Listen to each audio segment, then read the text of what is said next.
Cada vez mais forte podcast no ar. Eu não vou contar, esse cara vai assustar com Não, mas é que tá, né, cara? Aqui não tem perigo, bicho. Mas vamos lá, né? De repente sobra um rabo de raia, né? Rabo de raia? Sei lá, mano. É, meia lua de compasso, rabo de raia. Se ele levantar, eu corro. Pode ser reativo. Mas cada vez mais forte podcast no ar, mais uma vez. Nelson Júnior, Jair Gomes. Sempre trazendo alguma história interessante do universo aqui capixaba. Das pessoas que fazem atividade física. Das pessoas também que incentivam a prática.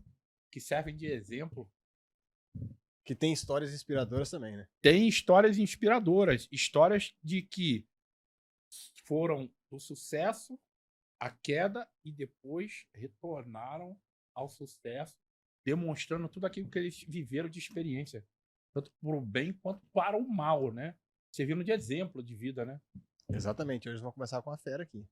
Esse cara aqui, cara, nós temos amigos em comuns e esses amigos em comuns, cara, seguem ele como um exemplo de vida.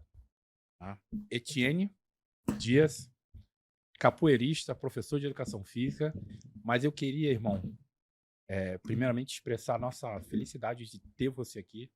A gente conversou um pouco aqui sobre sua história, sobre a sua trajetória, e é muito emocionante. E a gente quer muito que você conte um pouco da sua vida.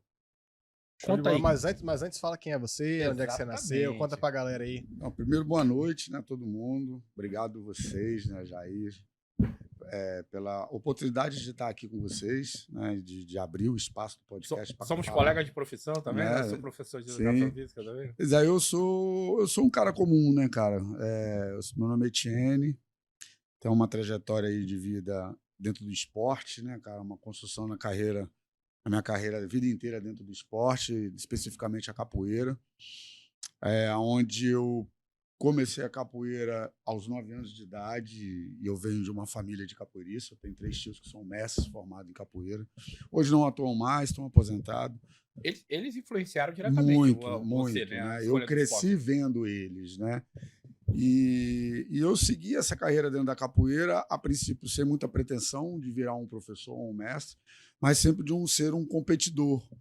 Né? Eu sempre competi dentro da capoeira, porque tem muita gente que não faz o link da capoeira como um esporte de competição. Né? E a capoeira é um esporte de competição também. A capoeira tem um viés cultural, um viés educacional, né? Uma excelente ferramenta educacional. A cultura da capoeira ela é riquíssima, que envolve várias outras culturas, e ela tem um viés esportivo que foi aonde eu sempre gostei de trabalhar. Sempre competi dentro da capoeira, de várias competições.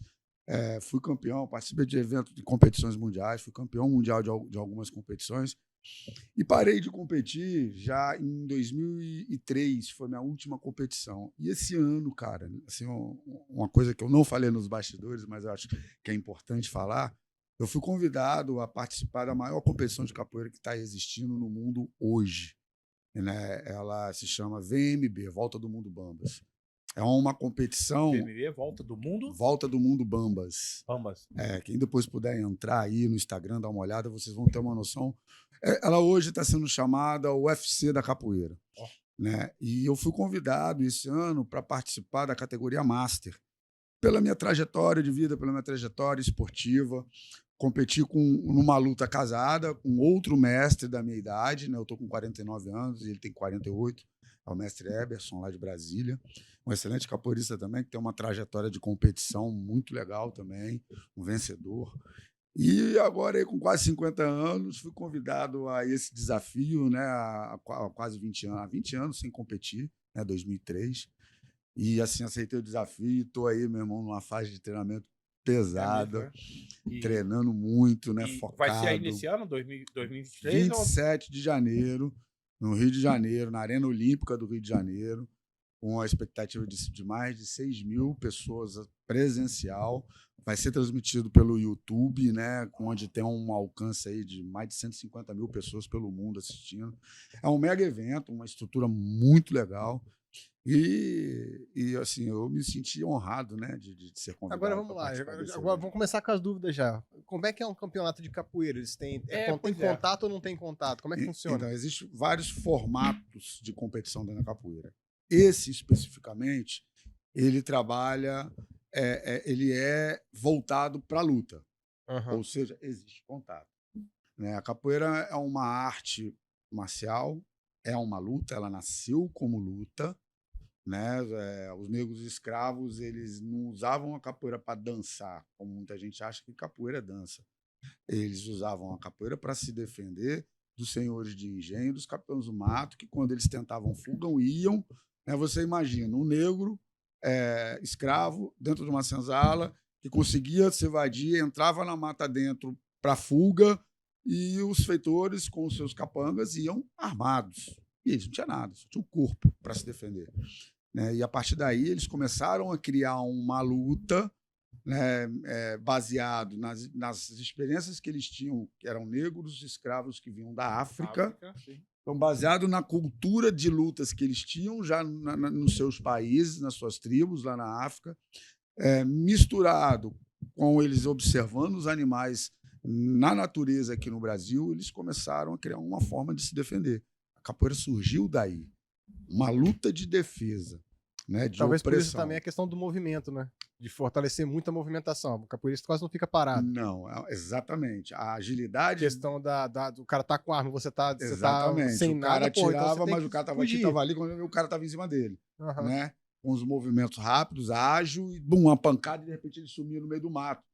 Tanto que os capoeiristas, nesse período, eles eram tidos como feiticeiros, né? Porque eles apareciam do nada, davam uma pancada, desarmavam o feitor, o capitão do mato, e de repente sumia no meio do mato de novo. E ninguém sabia direito o que atingiu eles. Né? Então a capoeira surgiu daí. E essa competição que eu vou participar agora, em janeiro, o VMB, ela é voltada para a luta.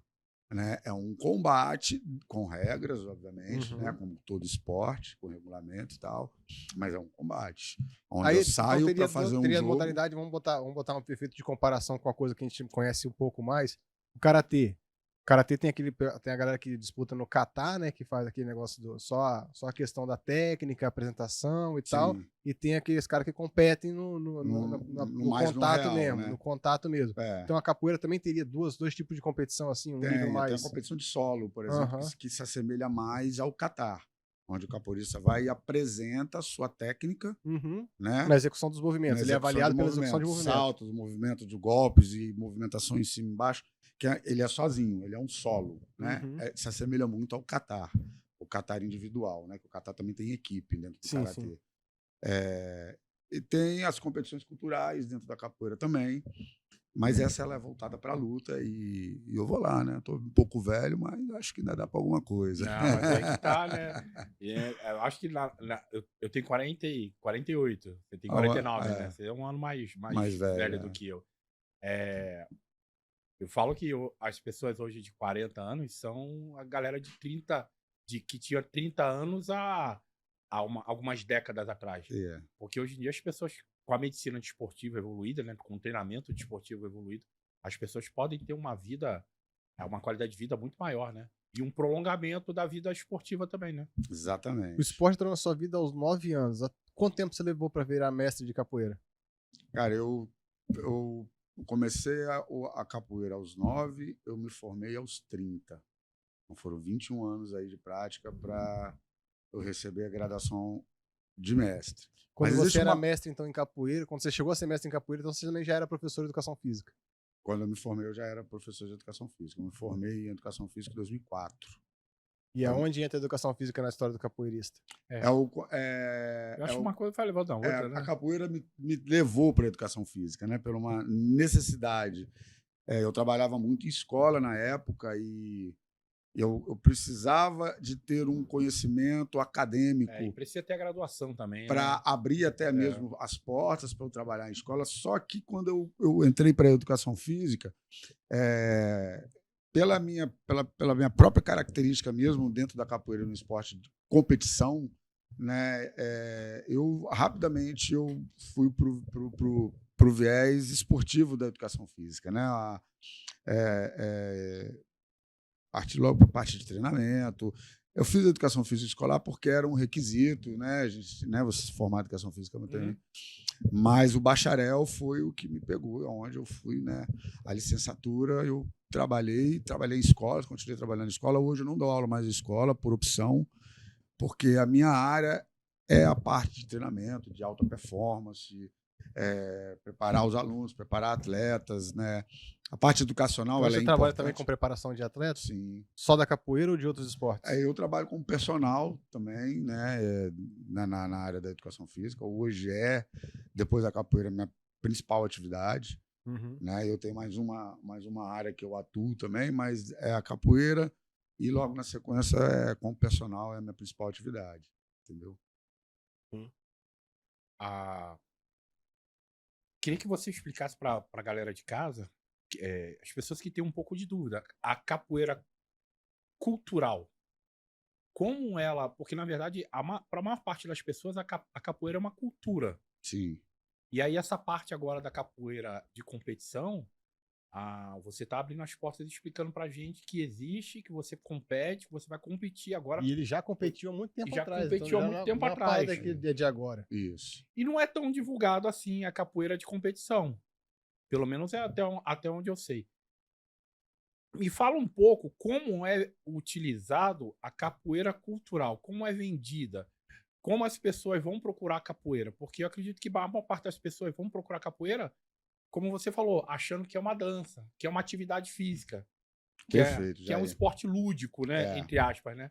E aí, às vezes, dando de cara lá com, opa, peraí, tem competição disso aqui. É exatamente isso daí. A capoeira, ela começou a ser conhecida, primeiro no Brasil, com o seu viés cultural. Sim. Né? A capoeira dança, o maculelê, o samba de roda, que são culturas que permeiam e envolvem a capoeira. E até a TV, os filmes, novelas, sempre envolvem a capoeira mais ou menos como isso, né? Com esse lado cultural. Exatamente. Né? Um outro lado, né, da capoeira que fez a capoeira crescer, a capoeira está em mais de 180 países espalhados pelo mundo. Né? E outro lado, o que levou a capoeira para o exterior é a capoeira cultural. Não foi a capoeira esportiva nem a capoeira educacional. Foi a capoeira cultural. Os quadros do samba de roda, do maculelê, da puxada de rede, os próprios espetáculos de capoeira de salto, de acrobacias, que o capoeirista ele salta muito bem, ele faz acrobacias incríveis. Né? Assim, que você olha assim, você fala assim, caramba, como é que esse cara consegue fazer isso com o corpo? Então, esse lado cultural da capoeira levou a capoeira para o mundo. Só que depois de um certo tempo, o mundo começou a conhecer os outros lados da capoeira e valorizar mais do que o próprio Brasil, ou que o próprio brasileiro. Todos os aspectos da capoeira. A capoeira educacional, por exemplo. Hoje a capoeira, vou dar um exemplo de Israel. Israel hoje tem uma faculdade, um curso superior de capoeira. No Brasil não existe isso. Israel, hoje é possível você ir para Israel ou um israelense, cursar, fazer um curso universitário e sair com um diploma de professor de capoeira. Universitário. Que no Brasil, a gente pensar isso hoje é uma utopia, porque a capoeira não é valorizada aqui. Né? Isso é utópico você falar sobre isso. E a partir daí, desse viés, primeiro o cultural e depois o educacional, a capoeira hoje ela é considerada uma das melhores ferramentas educacionais para a educação infantil, né? No Brasil e no mundo. Hoje tem vários países europeus, eu viajo muito para a Europa, todo ano eu vou, ano que vem eu estou indo de novo, onde eu faço uma turnê que eu fico um mês e 45 dias dando curso e aula de capoeira em vários países diferentes. A capoeira está inserida praticamente em todas as escolas, em todos os países da Europa e dos Estados Unidos. Que irado. Né? Aqui no Brasil, para você colocar a capoeira dentro de uma escola, levou décadas. Hoje ela está bem disseminada. Né? Hoje a capoeira está bem aceita dentro das principais escolas no Brasil. Aqui em Vitória mesmo, tem vários trabalhos, tem várias pessoas que trabalham na escola que têm um trabalho excelente, um trabalho de excelência, e a importância educacional que a capoeira é dentro dessas escolas está começando a ser reconhecida pelo corpo docente escolar. Estão começando a valorizar isso. Mas isso são décadas de trabalho para que a capoeira chegue a esse ponto. Né? Eu não sei se eu respondi a tua pergunta em relação de como, porque eu acabei indo para a área escolar, educacional também. Porque, na verdade, tudo se mistura, né, cara? Sim. Começa com a cultura, e aí vai para educacional, que é bem interessante. Tem a parte esportiva. A parte esportiva, cara, eu não tinha nem noção de que existia. Pra ser bem sério pra você, eu não sabia. Tinha essa parte esportiva, assim, de campeonato de contato. Tem. Eu poderia imaginar um campeonato de apresentação. Apresentação de técnica, essas coisas. Mas campeonato de contato, eu não sabia que tinha campeonato de contato. Bota VMB, procura aí. Volta do Mundo Bambas, você vai encontrar bastante coisa sobre essa atual competição, que hoje é considerado como o UFC da capoeira, como eu falei. Que bacana. E sim, todo mundo que pratica capoeira e tem esse viés esportivo de competição quer participar disso daí. Deve ser uma honra para você, né? Para mim tem sido uma honra e mais, ser né? Convidado pra... Eu sempre competi, desde novo, dentro da capoeira. Só que tá vendo uma revolução com esse campeonato, porque eles estão começando a fazer uma premiação em dinheiro num valor... Eu lembro do surf lá na década de 80, né? Talvez você vá lembrar disso, que é onde as competições de surf, o surfista era considerado como marginais, vagabundo, não faz nada, na praia o dia inteiro. Surfista, skatista. Aí quando começou a ter as competições de surf, remunerar bem. Aí começaram a virar atletas. Exatamente. E começaram a pagar lá R$1.000, R$2.000, R$5.000, R$10.000, R$15.000. Hoje um cheque do WCQ é R$150 mil, né? $200 mil. E fora os patrocínios que rolam. Fora os patrocínios que rolam. Capoeira está começando a entrar nesse viés, não o surf lá atrás. Hoje estão pagando para um campeão do VMB R$15 mil. Não é pouco comparado com os esportes? É pouco, mas é um começo. É uma valorização. É uma valorização que não tinha na década de 70, 80. É essa competição aí, ó. Essa daí foi a final. Esse é aqui, ó, o Eric Maia, ele é o atual campeão detentor do cinturão. Cara, é bonito pra caramba. Esse aí é o jogo de una, onde o capoeirista mostra sua técnica e destreza, não tem um combate. Não tem combate. Técnica e destreza, velocidade, agilidade. Tá vendo que é só movimentos floreios. Tá vendo? Se botar ali o ritmo de São Bento Grande dentro do VMB, aí vocês vão ver o combate. Aí o pau quebra aí. Joga o outro aí. Não, agora eu quero ver. Não, eu quero ver o combate, mano. Quero ver como é que é. Não, eu já tenho uma ideia melhor, cara. Eu vou abrir uma roda aqui e deixar você. Não, sai fora. Vou deixar você não, cara, porque eu desde molequinho eu já vi o pessoal praticando capoeira. Eu sempre achei que capoeira não é esporte de contato. Capoeira não é de contato. Capoeira não é de contato. O ritmo de São Bento Grande. É esse aí, ó. Aí vocês vão ver aí que aí é esse aí, regional. Aí o pau quebra aí, ó. O ritmo muda, tá vendo? Ele é mais acelerado, que já excita um jogo mais duro, ó. Já mudou a postura, ó.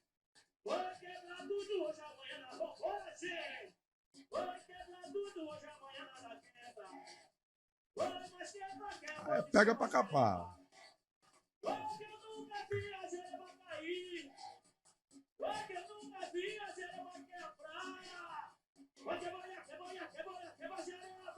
Eita! E tá tudo valendo. Isso aí tá tudo dentro do regulamento. Não tem nada irregular aí, ó.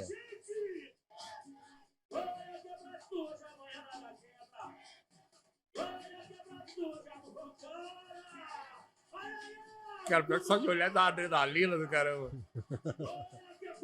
E você vê o interessante, a diferença de tamanho dos dois, né? Mano, e a potência de esquiva desses caras é muito sinistra, porque o cara vem com a perna e já tá abaixando.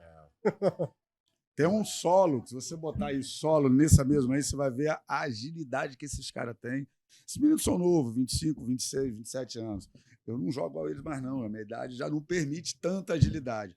Mas mesmo apesar da minha idade, e aí a gente entra na questão da preparação física, dos cuidados de uma vida inteira, para a minha idade eu ainda faço bastante coisa, comparado a muita gente que não teve o mesmo preparo, o mesmo cuidado uma vida inteira. Agora você inteira. Manteve o seu corpo em movimento até o dia de hoje para você poder conseguir competir. Exatamente. Mas você não estava pensando em competição, o que é uma preparação completamente diferente. Não. Como é que você está vivendo esses dias de preparação para a competição? Cara, muito legal você fazer. Essa é uma pergunta bem legal, né? Assim, porque eu vivi... Porque, na verdade, a competição ali não é o pior. O pior, você é competidor, todo o que vem antes. A preparação... O mais difícil é a preparação. A preparação ela é extremamente extenuante, cansativa, desgastante. Deixa o pau quebrar sem áudio aí, mano. Tira o áudio. Deixa o pau quebrando aí na tela aí. Isso aí é o quê? Isso aí é a competição de solo. Solo. Né? Na mesma competição. Demonstrando a agilidade, velocidade, a técnica. Exatamente. Olha só como esses caras saltam. Sim, É muito engraçado, fazem né? numa... Fazem como se fosse fácil. Né? Como se você estivesse andando, né, Ginha? Né? Uma agilidade impressionante. O outro, esse aí ele ficou no segundo lugar. O que vai fazer o solo agora, não sei se vai ter a continuação aí do Eric Maia, ele é esse daí. Observe esse solo que esse cara faz. Esse cara ele é um fenômeno. É o cara a ser batido atualmente. Olha o que esse cara faz. Ó. Parece que tá acelerado o vídeo, né? Tá, não. É ele mesmo isso aí. Esse cara ele é impressionante. É um garoto, 25 anos, com auge, né, da sua forma física e sua agilidade, enfim. Nossa. Fenômeno mesmo, né? E ele hoje é o detentor do cinturão, ele é bicampeão dessa competição e é o cara a ser batido. Hoje todo mundo treina para pegar ele. Essa aqui é a realidade. Que bacana. E vai ter uma terceira edição agora, em dia 27 de janeiro, na Arena Olímpica, no Rio de Janeiro, lá na Barra, onde ele vai defender o cinturão dele. E eu vou disputar com o pai dele. O mestre Eberson de Brasília é o pai, dele. Que é igualzinho a ele, joga capoeira muito parecida. Tudo bem. Na categoria master. Na categoria master. Ele é muito bom capoeirista também. Para mim é um desafio, é uma honra, é um desafio que me leva a uma preparação extenuante, meu irmão. Cabeça, psicológico, físico. Porque eu sei que o cara é bom. E como você é professor de educação física também, você também deve estar fazendo preparação, musculação, tudo. Nutricionista, tá acompanhando tudo. Fisioterapia, tudo. Caraca. Porque a gente se machuca muito treinando. Na verdade, né? Assim, você tava quietinho, dando suas aulas, personal e tudo.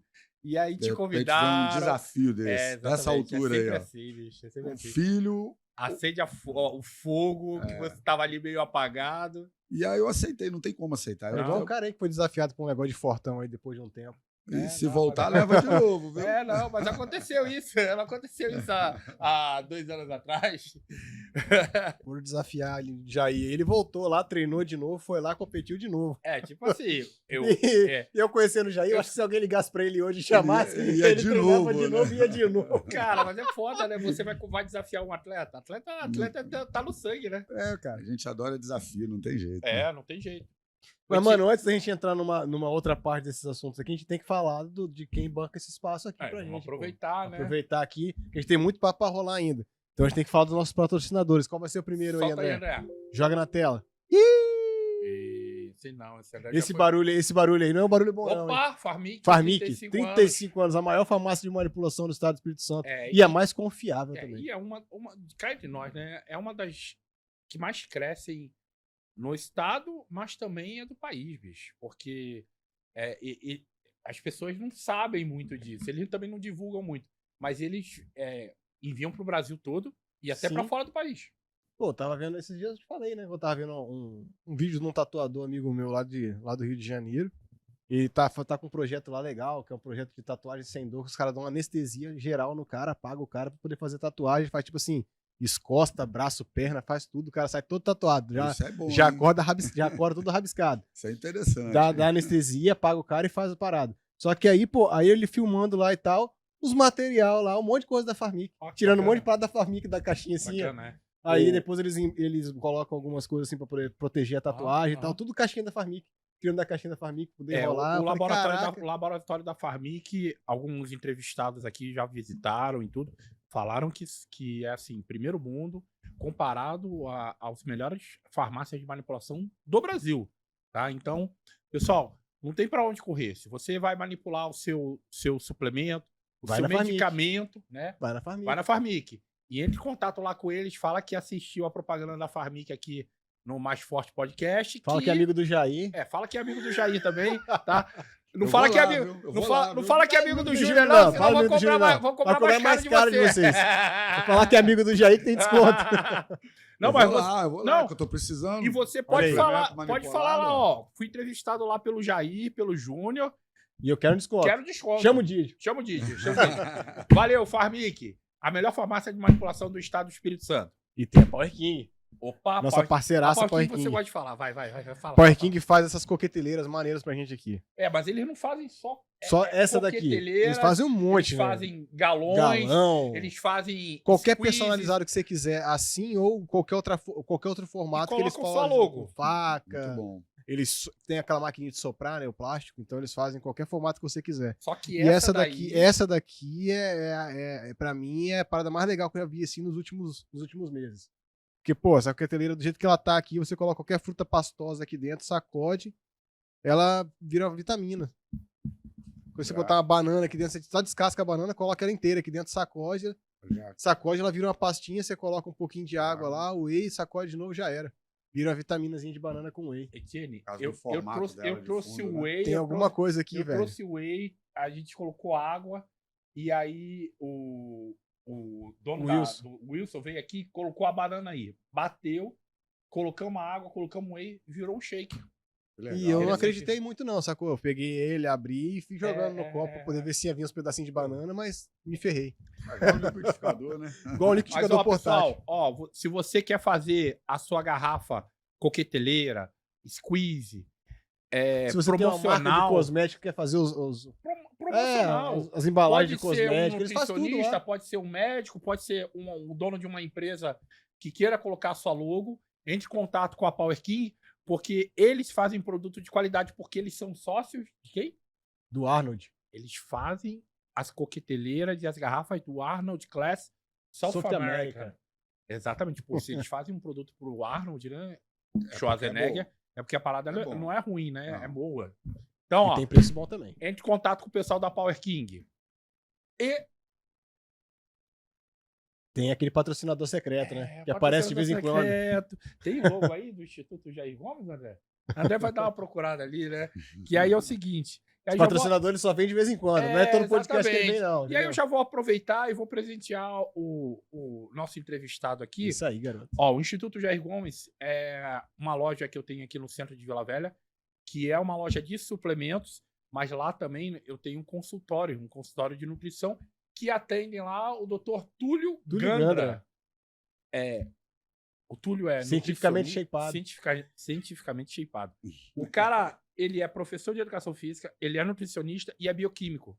Legal. Ou seja, bioquímico, ele entende de tudo, né?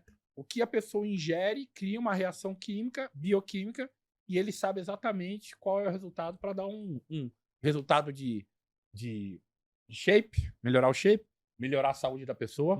E aí, ó, lá no Instituto, eu criei esse gel termogênico. É um gel termogênico que você passa no local, na região que você vai treinar. Por exemplo, você vai treinar perna, você passa no glúteo, passa na perna, aumenta a irrigação sanguínea na hora da atividade física. Com o aumento do fluxo sanguíneo, tem vários benefícios, né? Queima de gordura, você tem uma ação melhor, uma resposta melhor da musculatura na hora da atividade física. E esse aqui, ó, é de presente para você, meu parceiro. Muito obrigado, Jair. Faz o teste lá. Esse aí dá pra usar depois que a perna tá doendo também? Não, mas com certeza, pode ser usado sim. Então vou usar o meu lá em casa. Gel termogênico. Muito bacana. Isso, exatamente. Usa aqui, antes da atividade física e usa depois da atividade física. Eu que estou na faixa de treinamento, vai ser útil. Então, aí você pode usar também como relaxante também. Relaxante entendeu? muscular, exatamente, pós-treino. Ó, Etienne, a Farmic também mandou isso aqui para presenteá-lo, tá? Que massa, que legal. Obrigado, Farmic. Pode abrir aí, Valeu. pode abrir aí. Pode abrir que esse aí é bruto. Ó, esse é um pré-treino, chá termogênico. É um pré-treino. É um pré-treino. Daquele sinistro. Muito bom. A gente que com trabalha. o dedo do Jair. A gente que não é um atleta. Deu umas ideias, né? Deu umas ideias. A gente que não é um atleta profissional tem que trabalhar e depois treinar, né? Não, isso já ajuda bastante. Melhora bastante. Melhora a recuperação, melhora a performance, né? Já mais uma coqueteleira. Muito legal, já tem até um negocinho lá dentro aí, ó. Mas, ó, o pessoal da Power King mandou também. Essa aqui coqueteleira. que você falou que eu tô curioso nela. Cara, experimenta fazer isso depois, tá? Vou fazer, amanhã mesmo. Ó, e essa aí vai com a nossa logo, é o logo do nosso patrocinador, da Power King. Feras. Tá com a logo do Cada Vez Mais Forte e a logo da Power King. Essa aqui amanhã mesmo eu tô estreando ela. E ó, um galãozinho de aí água. de meio litro, né? Importantíssimo, né? Beleza. Água. Beber água o tempo todo. Obrigado também, Power King, Farmic. Agora é o seguinte. Instituto Jair. Ó, um entrevistado ganha presente, tá levando bastante presente, Etienne. Eu tenho que dar, né? Cadê? O entrevistado dá presente por quê? Porque, explica aí, Júnior, pra galera aí de casa. Bom, vamos explicar. Os entrevistados vêm vindo aqui e vai deixando presente pra gente. A gente não tá conseguindo mais colocar na mesa. Já não tá cabendo mais, tem que botar um estante. Aqui. Inclusive, esse daí é o motivo da nossa pausa também. A gente tem que dar uma pausa técnica pra gente ajustar esses detalhes e depois a gente voltar com Janeiro, vamos dar uma cara nova. melhor aqui. Janeiro a gente já volta de cara nova. Então, ó, tem um pé de pato ali da Neymar. Esse aqui é o bonecão do Caveira. É o bonecão do Caveira, a gente tá pendurando as coisas nele. Nós estamos aproveitando o bonecão que o Caveira deixou. Esse boneco é um protótipo de um boneco de luta? De luta, sim. De luta, só que ele treinamento, ele fez pequenininho pra poder sair pra vender, né? Aí ele deixou esse aqui, mas ele vendia o grandão. Ele vendia. Ele vendia ele a 1,90 pra lá, 1,80. Ó, aí a gente tem medalha do campeão sul-americano de fisiculturismo. A gente tem um broche ali da maçonaria. Tem de tudo aí, tem de tudo. Tem de tudo aí. Tem até vértebra aí que a Milena deixou pra gente. Etienne, a gente quer saber qual o presente do Etienne. Rapaz, eu vou ter que pegar ali, né? Porque, como capoeirista, o que mais me representa hoje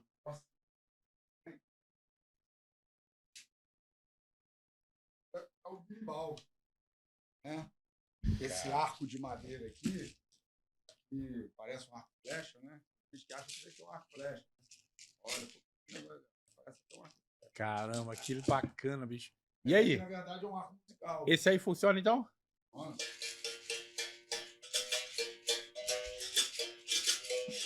Sensacional. Não, agora eu quero ver, vai ficar paradinho aqui, só vai tocar na próxima vez que ele voltar. Não, ele vai ter que ensinar a gente essa. Só vai ter alguém pra tocar isso aí na próxima vez que ele voltar, mano. Olha que... Funciona. Cara, que sensacional. Nossa, presentão, caraca. bicho. Presentão. A gente vem aqui, ó, vai botar aqui, vai ficar legal pra caraca. Botar aqui, a gente bota aquele quadrão do Eric Silva, também, né? Do Eric Silva, caraca. Aí, ó, presente. Eu tinha que retribuir, né? Caraca, bicho. Ótimo presente, vocês, cara. Obrigado. Obrigadão, os mano. patrocinadores também, obrigado. Né? E tem que ter a troca, né? Legal pra caramba. É bom que marca mesmo o estúdio, cara. Só você vai tocar, que você vai ter que voltar pra poder. Em cima, assim, você vai ter que voltar pra tocar isso aqui de novo. Prazer. Janeiro vai estar bem vai estar diferente. Guardado vai estar diferente. Tem muito segredo aí, mas vai estar diferente. Etienne, vamos lá, vamos retomar a entrevista. Aí, olha só, a gente começou de uma parte bem legal assim da vida. A gente contou um pouco da história dele com a capoeira, contou de competição, contou da onde entrou a educação física, falou que ele é personal trainer também. Você também tem um instituto da parte da capoeira? Tem alguma coisa assim relacionada à capoeira? Centro Cultural. Que fica aqui em Aribiri, né, aqui em Vila Velha.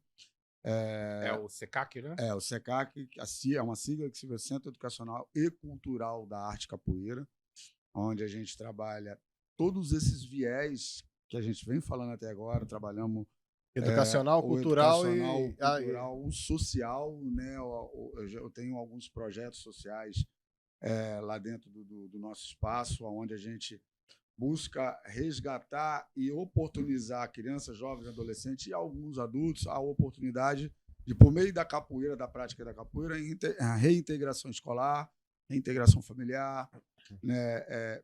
Retirar esses moleques do meio da marginalidade, do uso de drogas, do tráfico, porque Aribiri, Paú, né, 1º de Maio, aquela região ali a gente sabe que é um pouco complicada, muitas vezes o próprio Estado não consegue chegar em alguns ambientes, a capoeira chega. Esse desejo de fazer isso, de mexer com essa questão social também vai por causa da sua história, né? Sim.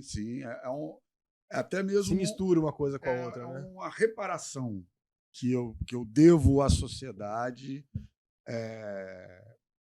por tudo que eu causei também na sociedade, porque eu tenho uma história, eu tenho uma trajetória desde novo que eu fazia parte, vamos botar, do lado negro da força. Uhum. Então, mas essa então, voltando lá né? atrás, e voltando lá atrás, contar, né? E voltando lá atrás, você falou que com 9 anos você começou na capoeira. Paralelo. Eu comecei 9 anos na capoeira, como eu falei, eu venho de uma família de capoeirista, venho de uma família onde meu pai era um pastor, né, na igreja presbiteriana, teólogo, filósofo, doutor em teologia, doutor em filosofia, Uhum. pastor por mais, né, meu pai faleceu já em 2020, ele faleceu de Covid, e mais de 60 anos de pastorado. Minha mãe, teóloga, formada em teologia, formada em filosofia e doutora em psicologia. Vem de uma família, apesar de toda essa estrutura, era uma família disfuncional. E, paralelo à prática esportiva da capoeira, eu, aos 9 anos de idade, eu comecei a fazer uso de drogas também. Né? O álcool. Álcool. O álcool é droga. Pois é. Né? Isso é legal você falar, porque muita gente acha que o álcool não é droga, né? Exatamente. E o álcool tem um acesso fácil de qualquer tipo de pessoa, né? Isso é uma... O álcool é a tal da droga social. A droga, para mim, o álcool é uma das piores drogas que tem. O álcool ele é colocado pela grande mídia na sociedade, isso não no Brasil, mas no mundo inteiro, No mundo inteiro, como algo que não faz mal. O álcool entra facilmente dentro da tua casa, dentro da minha casa, na casa de qualquer pessoa, de uma forma social, recreativa, e é um dos maiores perigos que, na minha visão, que nós temos dentro da sociedade hoje, para abrir portas para o uso de drogas mais pesadas. Apesar de, eu falei aqui uma coisa que eu não concordo, na verdade, drogas mais pesadas não. O álcool é, para mim, a droga mais pesada que tem. Você vê, dá um dado estatístico aqui, né, que as pessoas não sabem. O gasto com tratamento e recuperação de dependentes químicos no Brasil, o gasto com álcool ele é muito maior para tratamento e recuperação, tá, do que qualquer outro tipo de droga. O governo federal gasta muito mais no tratamento da dependência do álcool do que da dependência de cocaína, de crack ou de qualquer outra substância. Porque o consumo do álcool ele é muito maior. O consumo do álcool, teoricamente, nas nossas leis, que não funcionam, só pode fazer compra do álcool a partir dos 18 anos. Mas qualquer criança de 10 anos chega num bar ali e compra uma garrafa de cachaça, é para o meu pai. Né? E não é, muitas vezes não é. Adolescente, 12, 13, 14 anos, a gente cansa de ver nas festas o moleque bebendo e passando mal, vomitando e tal. Isso já é uma abertura para a dependência química. Né? E pais, muitos pais não têm consciência e dão álcool para o filho dentro de casa. Toma uma cervejinha aqui, senta aí, tem que tomar uma cerveja, vamos bater um papo aqui. Às vezes um garoto de 15 anos. É coisa de homem, né? Coisa de homem, né? Aquela cultura machista, né? Infelizmente vivemos numa sociedade machista, que vem lá da década de 60, 70. Né? Que acha bonito beber, homem e beber, tem que né? beber. Né? E isso é um dos maiores erros, né, que a gente tem dentro da nossa sociedade, é acreditar que o álcool é uma substância suave. A diferença do álcool para a cocaína ou para o crack é que o álcool ele é lícito e as outras drogas são ilícitas. Essa é a única diferença. E por isso torna o álcool tão perigoso, porque você compra ele em qualquer lugar. E a gente estava conversando em off aqui também, a dificuldade do cara que passa do limite no álcool admitir que ele está passando do limite, porque ele acha que é normal. Acha que é normal. Eu conheço gente, por exemplo, não, todo dia de tarde eu bebo, mas só que é normal. Por exemplo, não é normal. Todo dia de tarde eu bebo, normal. Como é que eu comecei no álcool? 2 garrafinhas só. Festinha dentro de casa, família bebendo no churrasco de família, reunia a família toda e bebia. Ficava aquele pouquinho, né? Aí deixava o copo lá, ficava um pouquinho. Eu já com uma característica de dependência emocional, né, dos traumas infantis que eu tive dentro da minha história da minha família. Eu passava nos copinhos da família, botava, enchia um copo e, pum, com 9 anos de idade, bebia. Um copo de cerveja já me deixava alegre. E aí me via aquela criança andando, correndo para lá e para cá. Nossa, tia, é tão alegre, é tão legal, tão ativo, né? Não, eu já estava caminhando para um processo de dependência química ali, né? O álcool ele é muito perigoso por causa dessa questão social e pelo fato de ele estar dentro de casa e a gente não perceber. Uma forma assim, extremamente perigosa. E aí você começou ali com os 9 anos e como algo que você achava até meio que normal. E como é que isso aí foi se desenvolvendo no decorrer da sua vida? Normal, né? Como você falou. O meu pai bebia, minha mãe bebia, meus tios bebiam, todo mundo bebia. é normal. Então, eu posso beber também. Aos 9 anos, 10 anos, eu intensifiquei um pouco esse uso de álcool, 10, 11 anos. E aos 10 anos eu tive o primeiro contato com a maconha, onde experimentei a maconha pela primeira vez. Eu tinha 10 anos de idade. E aí foi primeiro uma experiência de experimentar mesmo. Mas antes de eu completar 11 anos, eu comecei a fazer uso da maconha mais contínuo. E esse uso, ele durou praticamente quase 30 anos. Né? Aquela história, eu não sou viciado. Eu fumo um baseado todos os dias, eu tomo álcool todos os dias, mas eu não sou viciado. Né? Você quer ver? Uma pessoa, como você deu o exemplo aí, que bebe, né? Só bebe final de semana. Não, mas eu só bebo sábado e domingo. Essa pessoa, ele vai começar a beber sexta, sábado e domingo. Daqui a pouquinho ele está bebendo quinta, sexta, sábado e domingo. Aí ele esporadicamente começa na quarta. Mas eu bebo um pouquinho, é social. Vamos lá, 3, 4 garrafinhas de cerveja, tudo bem.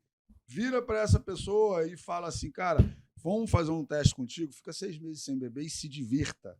Vá para a balada, vá para a noite sem o álcool e se sinta, e veja como você vai se sentir, se você vai conseguir ser alegre, se divertir sem o álcool da mesma forma que você se divertia com o álcool. A pessoa vai falar automaticamente, mas aí não tem graça. É o primeiro sinal de que ela já está com uma dependência emocional. Já está com uma dependência emocional, talvez até física, do álcool. Porque, eu não preciso de substância nenhuma para ser alegre ou para me divertir, ou para eu brincar, ou para eu curtir uma balada com meus amigos. Eu não preciso de substância nenhuma. Hoje eu não uso nenhum tipo de substância já há 11 anos.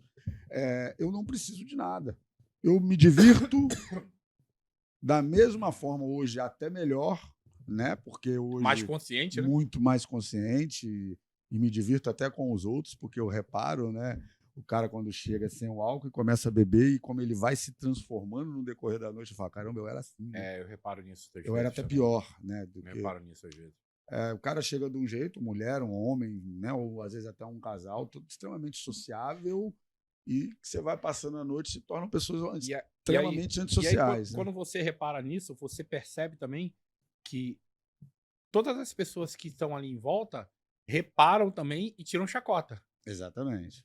A pessoa acaba passando por um papel de ridículo ali por estar bebendo a mais, tá saindo um pouco do limite. Tá passando do limite, começar a falar algumas besteiras, falar demais. Principalmente os valentões, né? Quando bebe, vira valentão, quer brigar, quer bater em mulher, chega em casa valente pra caramba com a mulher. Então, eu sou o cara que eu evito lugares que tem muita bebida, porque assim, aonde tem o valentão que bebe, ele vai querer arrumar confusão. Aí ele olha assim, ele vai olhar.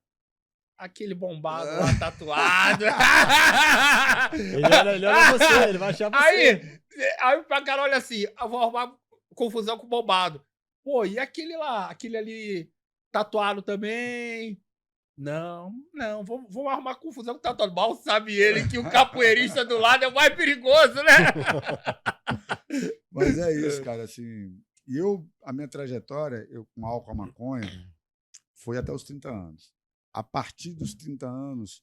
E os 30 anos foi você estava falando agora há pouco, foi quando você virou mestre de capoeira. Foi a minha formatura. Eu me formei mestre aos 30 anos de idade.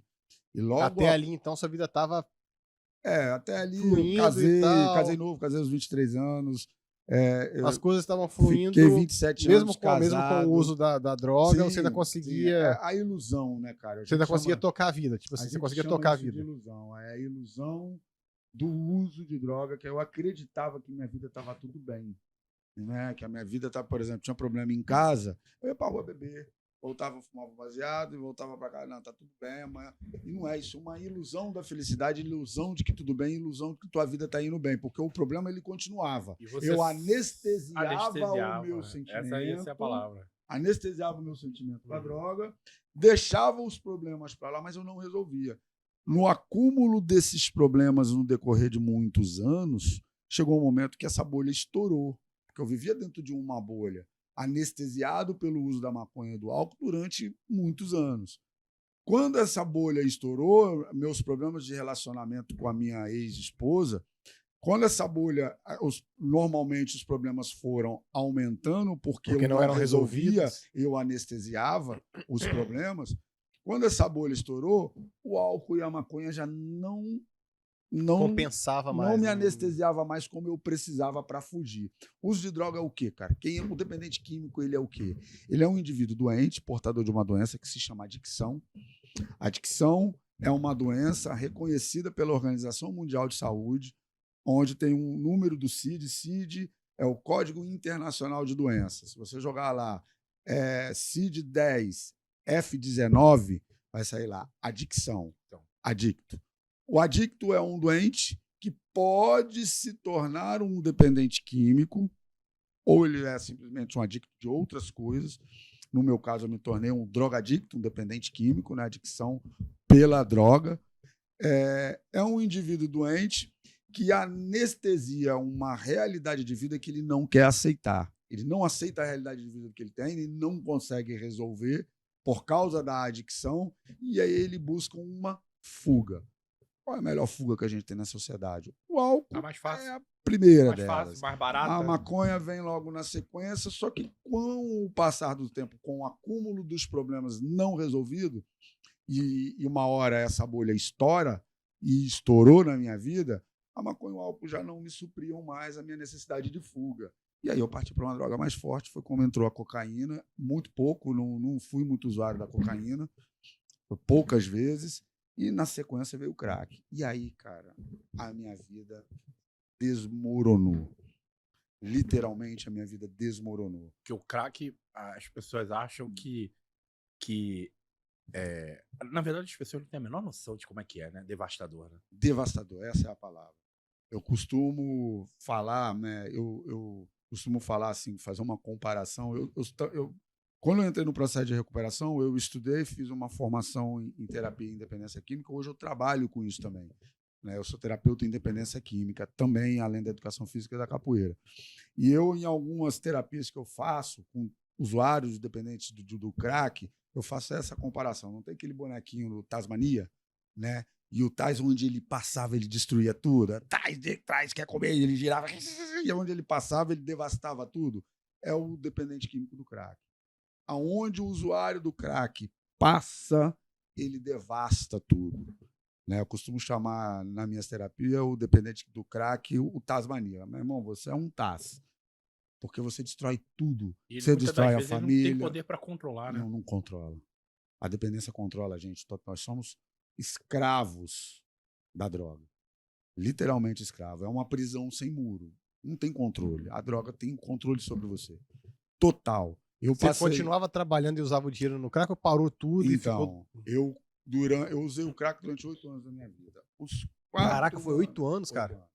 Mas os 4 primeiros anos eu consegui, teoricamente, controlar um pouco esse uso. Usar como se fosse social, entre aspas. Eu não usava direto, eu trabalhava, tinha família, né?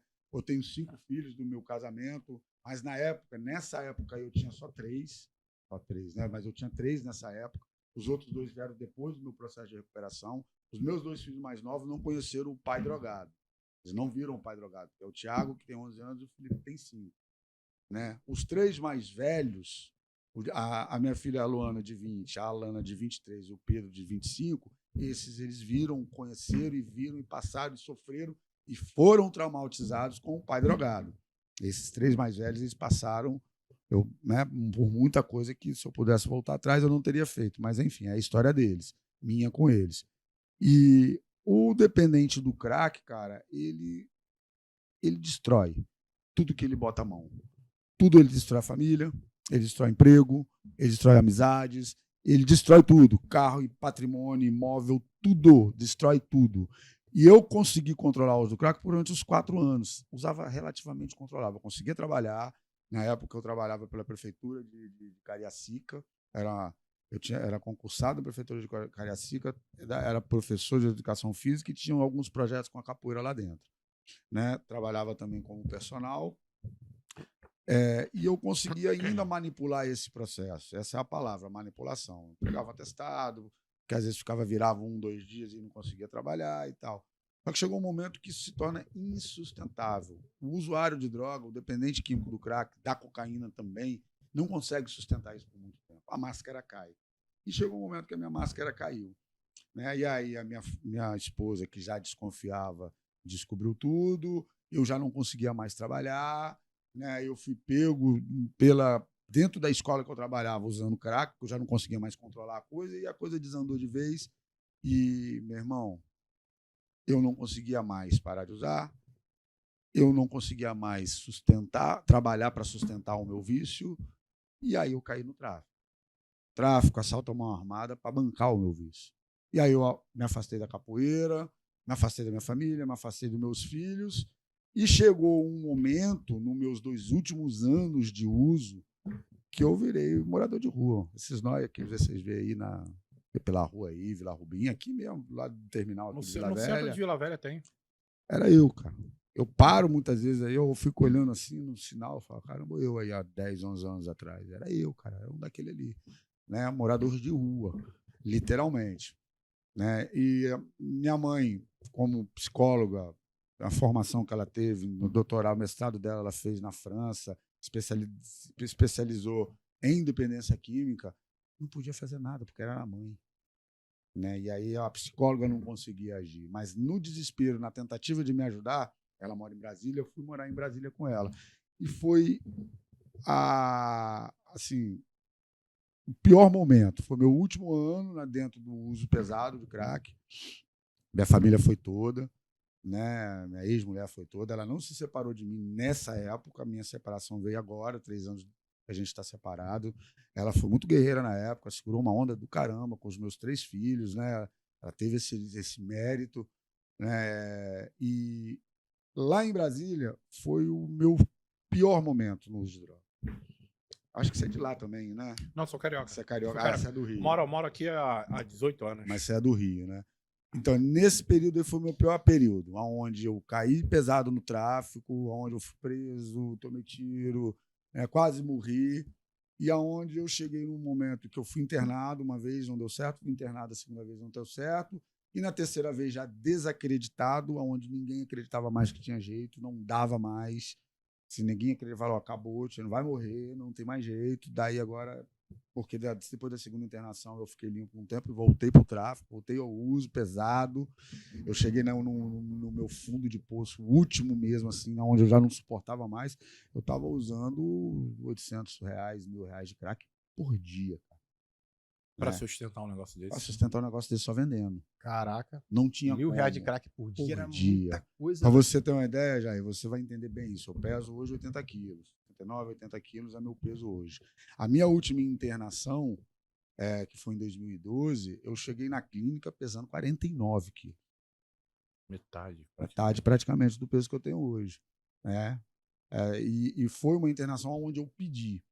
Né? Eu tive um processo assim, de muita dor causada nos meus filhos, e assim, já completamente desacreditado. E um dia, o meu filho mais velho, Pedro, que hoje está com 25 anos, na época ele era da idade do meu filho, do Thiago, que tem 11 anos.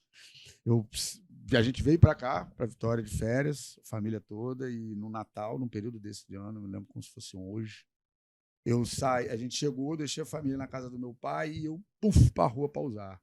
Desapareci uma semana. Voltei na véspera do Natal e quando eu abri a porta da casa, porque eu entrei já magro, sujo, né, naquele estado, dei de cara com meu filho, ele tinha 11 anos. Ele olhou para mim assim, né, olhou para mim e falou assim, cara, por favor, pai, para, você tá matando a gente, você tá matando a mamãe, você tá matando a gente, cara. Para, volta a ser o meu pai. Cara, aquilo ele não foi ele, foi Deus falando comigo. Deus falou isso comigo, e uma usou ele. De 11 anos. De 11 anos. Isso, né? Ele sabe, eu me emociono falar isso, enfim. E ali, naquele momento, eu liguei para minha mãe no dia, falei, mãe, eu preciso me internar. Eu quero essa internação. Que isso é a parte mais difícil. Que é mais difícil. Porque é muito difícil o usuário admitir. Essa é a palavra. Eu quero, eu preciso. Mas só chega nesse ponto quando você admite que você perdeu. Ali eu admiti que eu acabou. Ou eu fazia aquilo ou eu ia morrer. Eu não tinha mais muito tempo de vida. Eu ia morrer de algum jeito. Ou eu me matar, ou um acidente, alguma coisa ia acontecer comigo. E eu sabia disso. Né? E aí eu tive um momento, eu saí de casa aquele dia chorando muito com essa fala do meu filho, eu desmontei, saí de casa, fui para a rua de novo usar mais, e no meio do uso, cara, eu tive uma conexão com Deus, usando, doido, surtado, louco.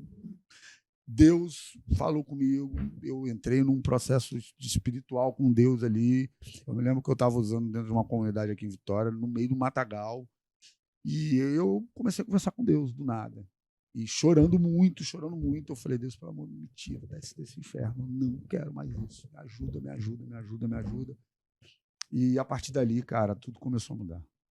Eu voltei para casa, eu consegui ficar. Isso era véspera de Natal. Eu consegui ficar do Natal. Não, mentira. Isso era véspera de Réveillon. Eu cheguei para o Natal, sumi do Natal para o Réveillon uma semana, saí e voltei na véspera do Réveillon, não sabendo que dia que era. Eu entrei dentro de casa, a minha mãe tinha vindo de Brasília, eu nem sabia, né? E aí, na hora que eu entrei dentro de casa, assim, minha mãe olhou para mim, cara, você vai virar o ano nesse estado? Eu que virar ano, mãe, gente, Natal ainda, minha cabeça estava lá no Natal ainda. Parou no Natal. Parou no Natal, assim, completamente surtado. E não, aí minha mãe começou a chorar, falou, não, cara, é Réveillon, é virada de ano. E ali eu, parei. Ali eu parei de usar, conversei com ela, eu falei, cara, me interna, pelo amor de Deus, me interna, eu preciso de uma internação. E aí, no dia 22 de janeiro de 2012, eu me internei aqui em Setiba, a última internação, numa clínica que não existe mais, ela fechou, infelizmente, né, a Lighthouse. Era uma clínica o quê? Particular? Era particular? Era particular. Enfim, minha família se desmontou toda para poder pagar essa internação, que não é barato. Que não é barato, né? Vendeu carro, vendeu tudo. Mas ali eu tinha certeza, Jair. Eu tinha certeza que seria a sua última internação. Que eu não ia voltar mais a usar droga. Eu tinha certeza absoluta. A única coisa que eu precisava era de ajuda, porque sozinho ninguém consegue parar. Anos? Eu me internei aos 37. Então você ficou 7 anos meio que... Nesses 7 anos você veio meio que um apagão, né? Eu costumo dizer eu costumo dizer isso, né? Essa frase é muito legal. Eu costumo dizer que eu entrei num túnel do tempo com 30 anos e saí aos 37. O que aconteceu na minha vida dos 30 aos 37, praticamente, eu não sei. Porque no maior período desses 7 anos eu estava completamente drogado. Não tem nem mente para lembrar disso. Eu só lembro de alguns flashes, né? O período que eu no tráfico, que eu tomei tiro, que eu parei na UTI, que eu fiquei em coma, que eu quase morri. Eu lembro de flashes, né? De uma paulada que eu tomei na cabeça, que eu tive que fazer uma cirurgia na cabeça, depois por causa do nariz, tudo envolvido com esse processo. Eu lembro de flashes, minha família sofrendo muito, meus filhos, eu chegava em casa, não conseguia ficar em casa, eu não conseguia olhar para meus filhos, dor e sofrimento que eu causei para minha mulher, né? São flashes. Deve ter sido muito traumatizante para todos, né? Para todo mundo. Mas existe um processo, né? E existe um ser que se chama Deus. E ele fez isso comigo, cara. Ó. Ele me pinçou, ele me tirou assim, ó. Cara, sai daí que aí não é você. Seu lugar é aqui, ó. Deus me tirou do inferno e me deu uma oportunidade. E eu abracei essa oportunidade porque eu sabia que era a oportunidade da minha vida. Ou eu encarava aquilo, e foi um processo lento e doloroso. Depois dos 37 anos, então, que você saiu de lá da clínica, você cortou todo tipo de... Eu saí da clínica no dia 22 de julho de 2012, fiquei limpo até dezembro de 2012. Dezembro de 2012 eu tive uma recaída. Com crack também? Com crack. Minha recaída foi direto no crack. Nem álcool eu bebi. Eu já fui pro morro porque eu tive um desentendimento com a minha esposa e logo na sequência um desentendimento com a minha sogra e muito fragilizado dentro do processo de recuperação ainda, né? A justificativa é a fuga. Traumatizado, aí sempre querendo procurar a fuga para anestesiar o momento. A anestesia que eu conhecia era o crack. Mas ele agarrou ou ficou muito tempo Eu fiquei agarrado? um mês no uso e deu um estalo em mim, meu irmão. Deus, mais uma vez, veio, cara, eu tava no meio de uma loucura, nada, eu peguei tudo, joguei, dei descarga, falei, meu irmão, não quero mais isso não é mais de mim. Voltei para casa, chorando, pedi perdão à minha família, que eu não ia mais usar, e nunca mais usei, não me internei mais. Mergulhei num processo terapêutico, terapia e os grupos de mútua ajuda, como Narcóticos Anônimos, que eu frequento até hoje, sou membro e frequento até hoje, porque eu tenho uma doença que ela é incurável. A adicção ela não tem cura, ela tem tratamento. Ou você permanece em tratamento para o resto da sua vida, não tem nada que me garanta que amanhã eu não acordo louco da cabeça e falo, não quer saber, eu vou usar crack de novo, e vou lá usar. Não tem nada que me impeça de fazer isso, porque a minha doença ela está ativa na minha vida. Ela está ativa não, ela está detida. Ela existe em mim. A adicção é uma doença incurável, progressiva e fatal. Progressiva usando droga ou não, porque a adicção não é uma doença do uso de droga. A adicção te leva a usar droga. A adicção é uma doença comportamental. Eu tenho uma doença de comportamento. Eu sou um doente comportamental e os meus comportamentos, se eles não forem tratados, eles vão me levar ao uso de droga de novo. E aí, meu irmão, usar droga é tudo que a doença quer. Porque ela vai tomar conta do meu ser completamente e me leva de novo para onde eu estava. E eu tenho consciência disso tudo, né? Eu estudei, eu trabalho com terapia, eu trabalhei em várias clínicas aqui na Grande Vitória depois desse processo todo, e eu sei aonde essa doença pode me levar. Por isso que eu não bebo, a abstinência na minha vida é total, por isso que eu não frequento ambientes onde tem droga. E aí eu incluo o álcool, Por exemplo, se tiver uma festa, as pessoas te convidarem e tudo, e na maioria das festas tem o álcool. Hoje, Jair, eu consigo ir, fazer uma social, e aí quando eu começo a perceber as alterações não é o meu meio, né? Eu vou embora, eu não fico. Eu não fico em noite, eu não gosto da noite. Minha parada é o dia. Eu gosto de praia, correr, nadar, pedalar, enfim, treinar. Eu tenho de musculação, eu gosto do dia. Somos do esporte. A noite, para mim, é para me alimentar, sair com meus filhos, sair com a minha namorada e ir para casa dormir. Né? Às vezes eu sou convidado, eu vou, me alimento, como, faço aquela social, pô, galera, tá ficando tarde para mim, valeu e tchau. Não frequento ambiente que tem álcool exagerado, não frequento ambiente que não tem ninguém fumando maconha. Eu estou na praia com alguns amigos e o cara puxa um baseado, eu falo, meu irmão, por favor, compra o bagulho para lá, cara. Ah, meu irmão, pô, é livre, o país ali. Não, beleza, então, eu pego e me retiro. Pô, que isso, cara? Não, meu irmão, fica aí na boa, tá tudo bem, você pode ou não, tá tudo certo. Mas eu não vou ficar perto de você, né? Porque eu sei, hoje eu consigo fazer isso. Mas eu passei uns 5, 6 anos evitando completamente. Radical, assim. Se eu tivesse a gente aqui nessa mesa, aqui, comendo, num restaurante, chegava alguém, botasse uma cerveja aqui, eu ia pedir pro cara sair, se o cara não sair, eu me retirava da mesa. Eu não ficava. Né? Eu era radical com a coisa. Não aceitava álcool dentro da minha casa, e álcool dentro da minha casa de jeito nenhum, não entrava. De ninguém, nem do meu pai. Se meu pai fosse me visitar, ele não fazia isso, né? Porque sabia do problema. Mas eu não aceitava. Hoje eu já me permito um pouco mais, mas com muita cautela. Porque eu sei para onde eu posso voltar, né, cara? Sim. Tem noção, tem consciência disso. Agora, entendeu? Tudo isso daí, junto com a história... Porque isso forma você, né, cara? A história da capoeira, a história da vida com a questão da dependência química, e agora você usa tudo isso que você viveu, aí mais a gama de conhecimento que você adquiriu, mais a história da capoeira, para poder ajudar outras pessoas também que estão passando pela mesma situação, que é aquilo que você falou da dívida social. Eu vejo, cara... E você consegue falar para mim assim, cara, tenho X pessoas, ou eu já consegui levantar um moleque aqui que eu achava que ele tava igual eu, tava mal. Cara, e ele voltou. Você não fala que sou eu, não. Eu sou um instrumento do poder superior, porque cada um tem a tua crença, né? Uhum. E para mim é Deus, mas para muita gente, né, acredita em outra coisa, então eu chamo de um poder superior. Né? Eu não sou eu sou um instrumento. Deus me usa. Quando ele quer, da forma como ele quer, para ajudar algumas pessoas. Mas eu tenho um caso, num período que eu trabalhava numa clínica, que lógico, eu não vou citar nome, né? Até mesmo não. questão... A questão é você conseguir achar alguém que você se identifica, assim, que você fala assim, cara, esse cara aqui, ele tava... Não, que eu me identifico com vários. Eu identifiquei com tipo vários. Assim, cara, né? Esse cara aqui tava na podre, ele tava com vários, igual com vários eu, mesmo, assim. Jogou a família fora, sacou? Tem vários. Mas tem um caso específico que eu achava que aquele cara não tinha jeito. Eu falei, meu irmão, esse cara não vai voltar. Né? Não vai voltar. E eu sempre trabalhei dentro de clínica numa equipe multidisciplinar, né? Psicólogo, psiquiatra, enfermagem, equipe de enfermagem. E eu só entro como terapeuta, eu não sou psicólogo. Então, mas aí que tá, nessa parte da terapia, da dependência química, você usa o esporte também ou você usa a sua experiência de vida? Mais a minha experiência. O esporte em alguns momentos. Dependendo do local, dependendo do que a clínica oferecia como espaço, eu já trabalhei capoeira, alongamento, um treinamentozinho com alguns pesos, né, algumas coisas, treinamento funcional e tal. Já trabalhei também. Mas o foco é a minha experiência.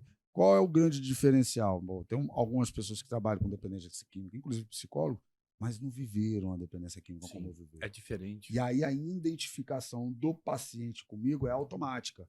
Porque eu falo a linguagem deles. Eu falo o que eles estavam sentindo. As sensações. Eu sei o que eles estão passando. Então, a identificação comigo era automática.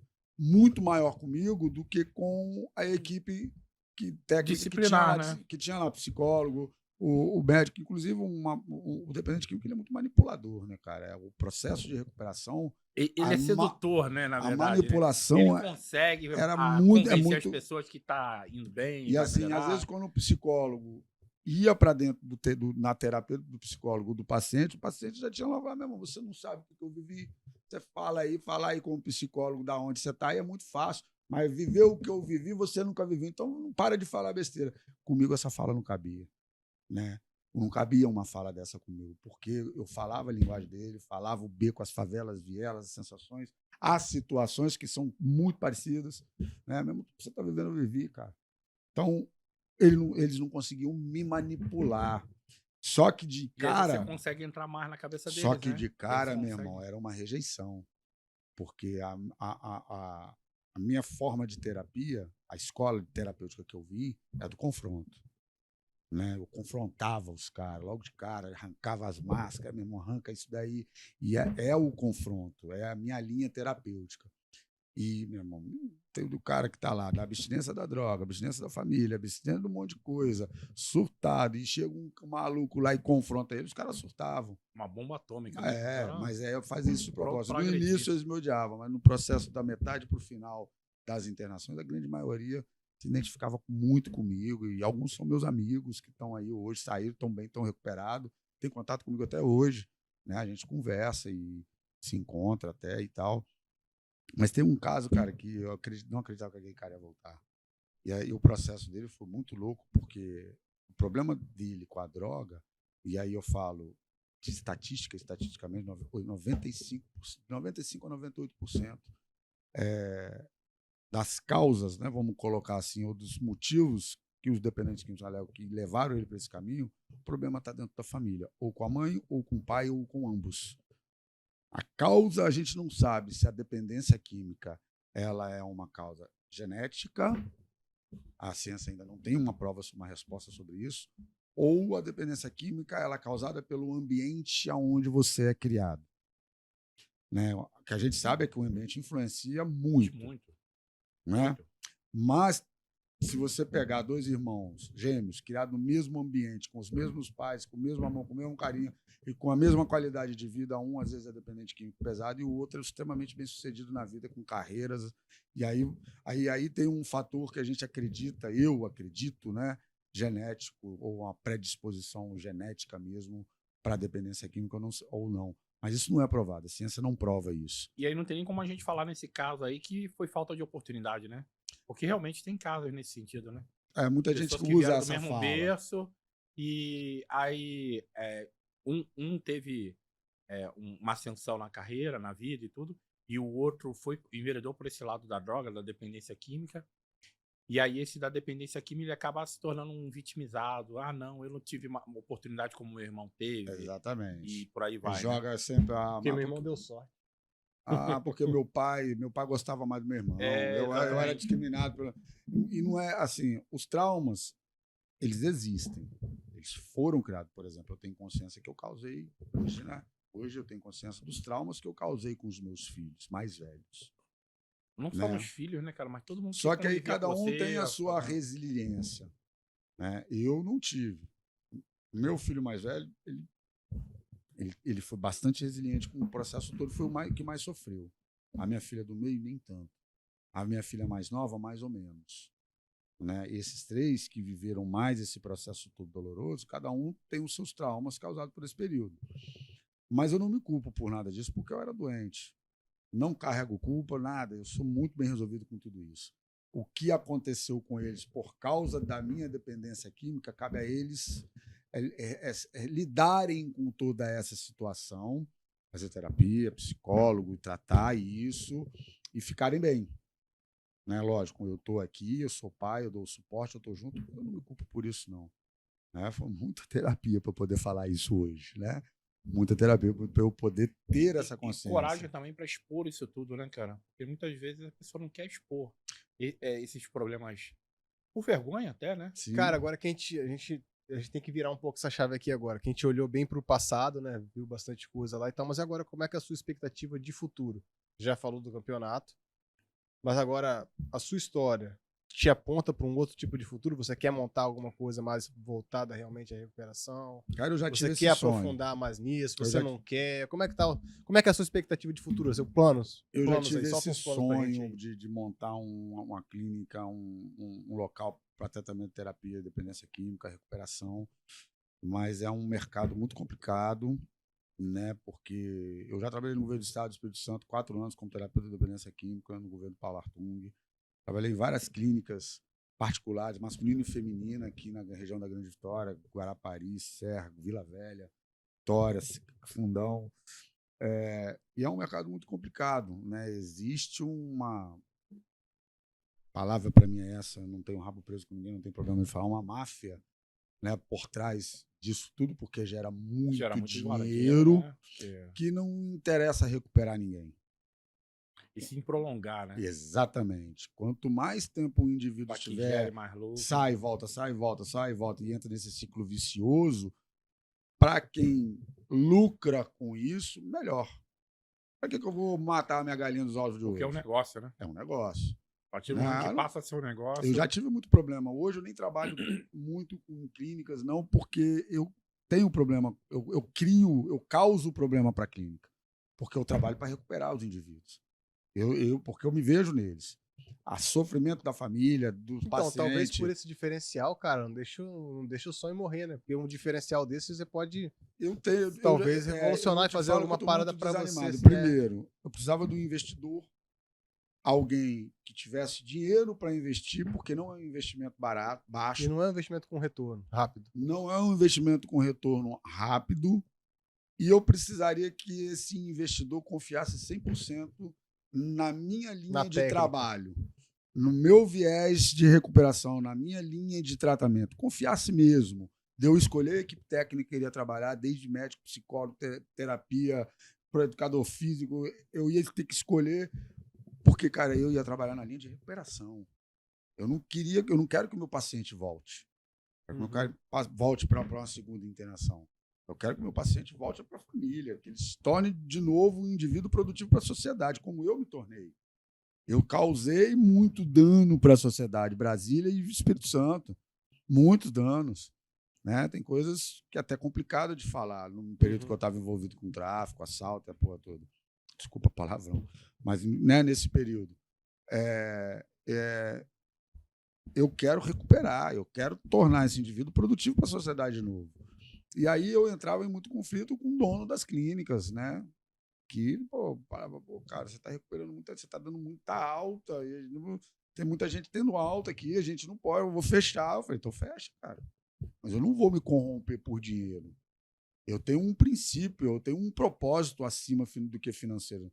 Aí me mandavam embora. Eu fui mandado embora de 3 ou 4 clínicas aqui por causa disso. Porque eu começava para tentar recuperar. A clínica não tinha como segurar o paciente, porque o paciente estava bem, psiquiatra, psicólogo, e a equipe, o cara tem que dar alta, ele está bem. Não podemos segurar mais aqui, tem que voltar para a sociedade. E aí, às vezes, tinha 5, 6, 7 altas no mesmo mês de um paciente. E aí, de paciente, eu fico como dono da clínica, meu irmão, tá maluco? Porque se você botar aí a internação, hoje, no particular, ela não, numa boa clínica, ela gira em torno aí de 7, 8 mil reais por mês, cara. Uma boa clínica. Se você for pegar uma clínica que tem parceria com o governo do estado, o governo do estado paga por paciente de 15 a 20 mil reais por paciente internado. Nossa. Você está entendendo? A clínica quer mais é que fique lá. A clínica quer que fique 1 ano, 2, 3. Quanto mais ficar, então que saia, que volte o mais rápido possível. Mas, Etienne, ó, eu acho que esse teu sonho realmente tem muitos empecilhos. Mas uma das formas que eu acho que você tem que de passar isso à frente é usar as redes sociais para divulgar isso aí, cara. Divulgar as histórias tristes, as histórias de vitória, as histórias de traumas.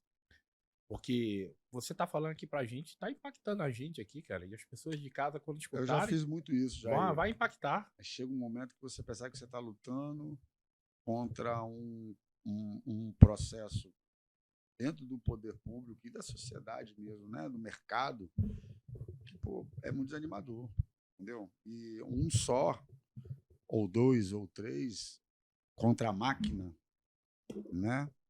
A gente é esmagado. A gente é completamente esmagado. Não, então, mas eu tô falando da seguinte forma. Você divulgar nas suas redes sociais a sua história. Sim. Divulgar mais sua história. Isso tudo aqui que a gente conversou aqui. Porque serve de muito exemplo, cara. Porque você é uma máquina de salvar vidas, cara. E na verdade, não. Deus... Exatamente. Na verdade, Deus tocou na sua vida, no seu coração, para que você pudesse estar aqui hoje falando sobre isso. Cara, e eu acho que esse daqui vai ser o maior podcast que a gente já fez aqui no estúdio. Eu acho que já deve ter umas 1 hora e pouca que a gente tá conversando aqui, não, tranquilo. Mas tem muita história ainda pra tem, contar, tranquilo. Cara. E a gente pode sabe... voltar de novo aí, tem bastante história. Eu já senti que dá pra gente fazer um podcast 2 aí. Mas, Etienne, queria que você, de repente, falasse aí pra câmera, falasse diretamente do seu coração. O que você acha da dependência química? Você que tá passando às vezes por algum alguém problema. que tá lá agora, que tá com aquela cervejinha, que não acha que não dá nada. Aquela cervejinha todo dia, no mesmo horário, mas acha que não tá dando nada. Não é nada, é só uma cervejinha, pô. Não é nada. Pois não, o cara que usa aquele negocinho só no mesmo horário todo dia, só que não, é normal. Assim, é difícil de falar porque as pessoas não acreditam que estão com problema. Admitir passa por um processo.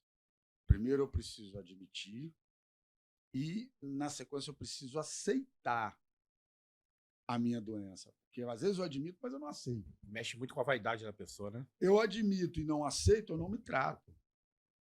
Né? E eu passei por esse processo. Eu admiti que eu estava no fundo do poço, estava morrendo, mas eu não aceitava a minha doença. Eu busquei tratamento, não queria.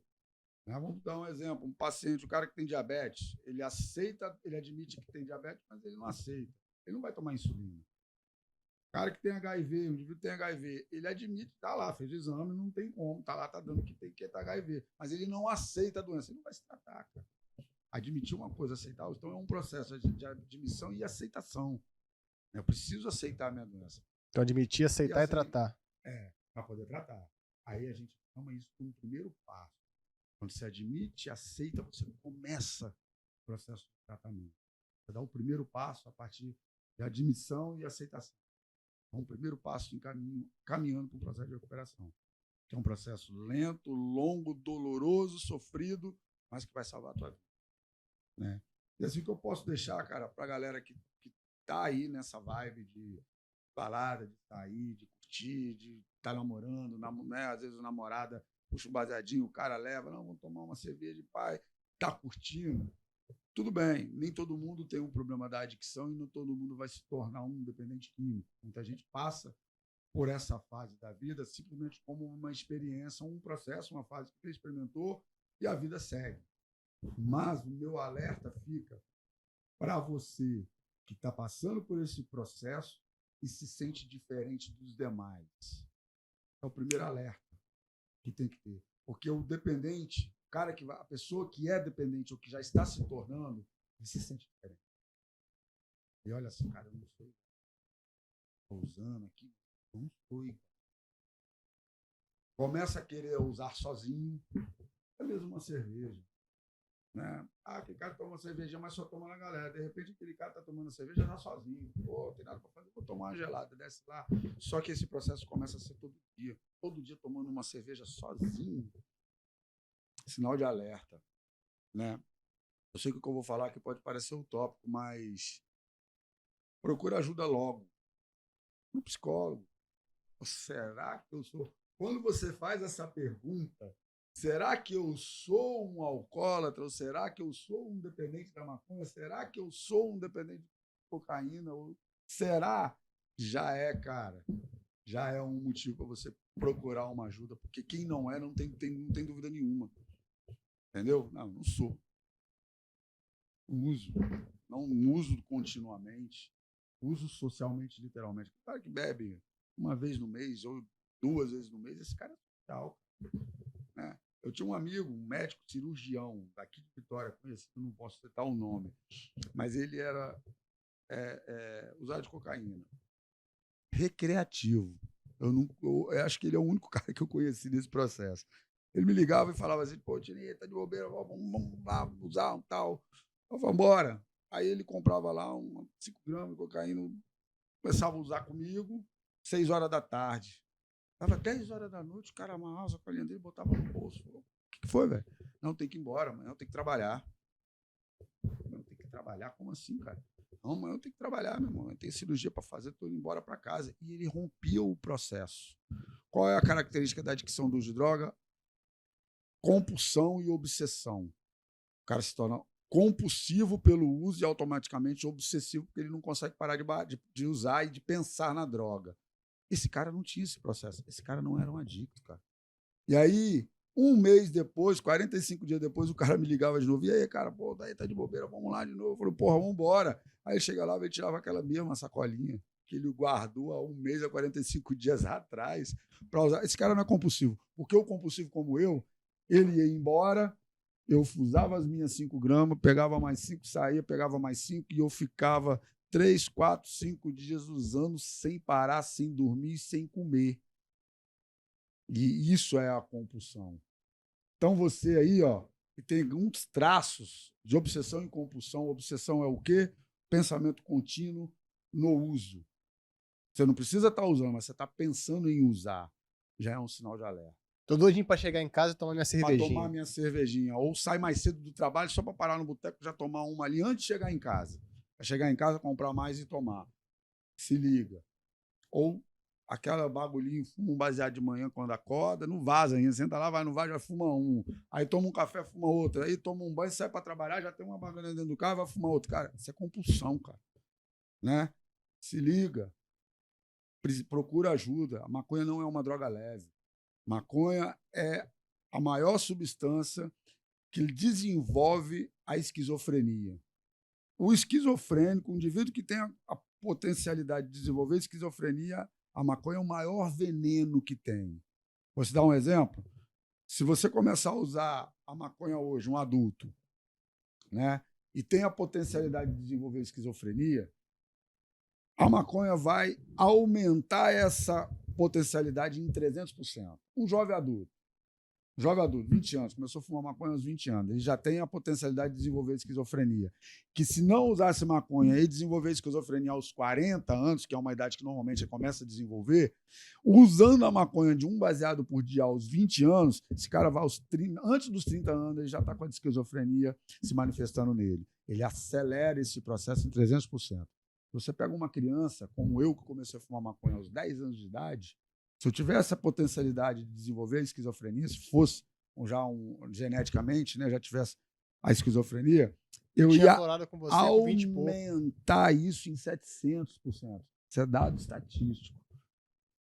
Tá entendendo? Eu ia, antes dos 20, eu já estaria com a esquizofrenia desenvolvida em mim. Se eu comecei a fumar aos 10 anos. Uhum. Isso aumenta em 700% numa criança. Né? A maconha não é uma droga leve. Não é uma droga legalize, paz e amor. Sem falar dos déficits cognitivos que traz, né? Muscular, o cara que gosta de treinar e gosta de fumar um baseadinho, a maconha atrapalha o desenvolvimento muscular, cardiorrespiratório, que a fumaça atrapalha o pulmão, potencialidade de desenvolver. Eu conheço atleta que diz que fuma maconha para dar fome e conseguir comer mais. Doideira, né? É sempre colocando uma desculpa, né? Hoje em dia se defende muito o uso da cannabis mesmo por causa do CBD, mas olha só. Não confunda uma coisa com a outra. Não confunda remédio com droga. Exatamente. O CBD é uma substância, é um óleo retirado da planta que dentro de um processo, e é um óleo que ele não é alucinógeno, ele não é cancerígeno e ele não faz mal, pelo contrário, ele é terapêutico. A planta, ele tem o CBD também, só que ele carrega mais de 400 substâncias cancerígenas, carrega, acho que são 13 ou 14 substâncias alucinógenas e mais um monte de substância ali que faz mal, cara. Uma agora, coisa é uma coisa, outra agora coisa a gente tem que fazer aquela pergunta final, cara. Tem que chegar lá. Exatamente. E é esse tipo de história, cara, que comove as pessoas. Eu tô aqui impactado com essa história toda. Não, também achei muito maneiro, mas a gente tem que chegar no final. Etienne, a gente sempre faz uma pergunta para as pessoas aqui, para os entrevistados, e cada um tem uma resposta muito particular de acordo com a vivência da pessoa. E eu tô querendo saber a dele. Qual é a sua definição de força? O que é força pra você? Eu poderia dividir isso... Seja bem claro, do fundo do teu coração. Eu poderia dividir isso de duas formas. Força física e força espiritual. Só que a força física ela não existe sem a força espiritual. Na minha forma de pensar. Força, definição de força, para mim, é eu estar conectado com a minha espiritualidade. Eu preciso estar conectado com o Deus da minha compreensão, né? Aonde eu me sinta forte o bastante dentro dessa conexão espiritual para admitir as minhas fraquezas. Eu só sou forte de fato, de verdade, quando eu admito as minhas fraquezas.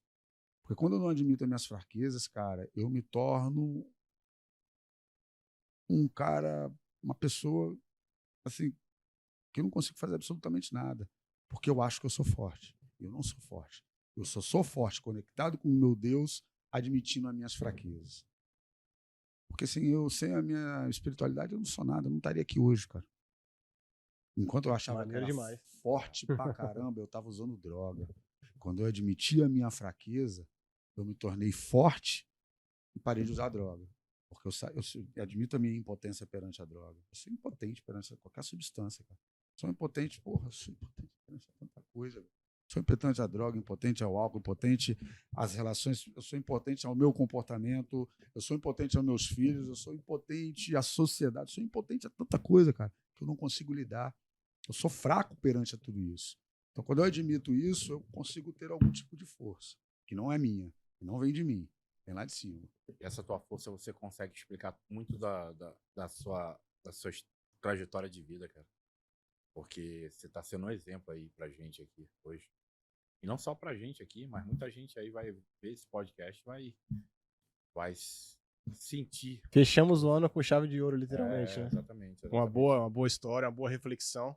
Parabéns, e assim, Etienne. Continua com esse pra trabalho, vocês cara. aí, pra você que tá aí em casa agora assistindo a gente e que tem algum tipo de problema, que tem alguma dificuldade e tal, ou que tem algum familiar passando por isso, o apoio familiar é fundamental.